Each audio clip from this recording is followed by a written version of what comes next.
जब रमा का विवाह एक प्रतिष्ठित और संपन्न परिवार में तय हुआ, तब मन में अजीब सी कशमकश थी कि मेरी उम्र तो छोटी है, इतना बड़ा संयुक्त परिवार है, मैं कैसे सामंजस्य बैठा पाऊंगी।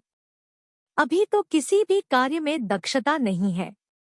पारिवारिक रिश्ते नाते रीति रिवाजों की पर्याप्त समझ आने में तो बहुत समय लगेगा।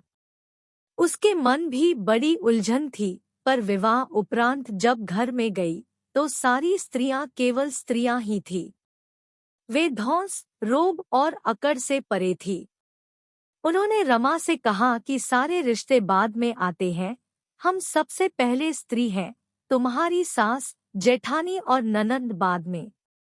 तुम सबसे पहले इस घर में सहज हो जाओ। यहाँ पर कोई भी तुम्हें किसी तराजू में नहीं तौलने वाला है। वह अपनी हर छोटी से छोटी समस्या परिवार में रहने वाली स्त्रियों को बताती और सभी मिलजुल कर उस समस्या का समाधान करते। वहाँ पर सभी का सबसे बड़ा गुण माफ करना था। पुरानी बातों को छोड़कर कुछ नया सोचना था। सभी अपने कार्यों में व्यस्त रहते थे। रमा अपनी माँ से कहती है कि मेरे ससुराल में सुंदरता, गुणों और अवगुणों को तौलने के लिए कोई तराजू नहीं है।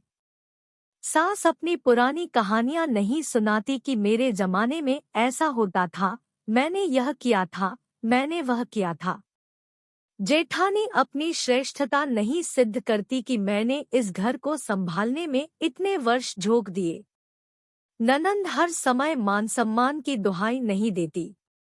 हर कोई मुझे सहज महसूस कराने में लगा रहता है। माँ, यदि हर परिवार में ऐसी ही परंपरा स्थापित हो जाए तो हर लड़की अपने परिवार को आसानी से अपना लेगी। माँ, वहाँ की एक और विशेषता है कि वहाँ पर दोषों पर चर्चा करना स्वीकार नहीं है। दोषों पर ध्यान केंद्रित करने से उन्नति रुक सकती है, पर समाधान और चिंतन करने से हमारी दृष्टि विकसित होती है। वहाँ पर अपनी गलती को स्वीकार करके हल्का महसूस करने पर भी बल दिया जाता है।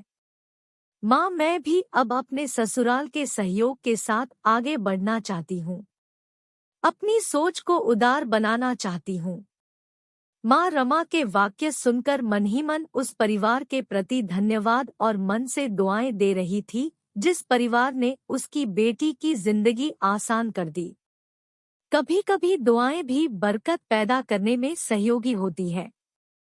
शायद रमा के ससुराल की भी यही खासियत थी। रमा की माँ मन ही मन ईश्वर को धन्यवाद दे रही थी कि बेटी की सोच और परिवार की सोच में कितना अच्छा तालमेल दिखाई दे रहा है। भविष्य में मेरा होना या न होना मेरी बच्ची की खुशहाली के लिए जरूरी नहीं होगा।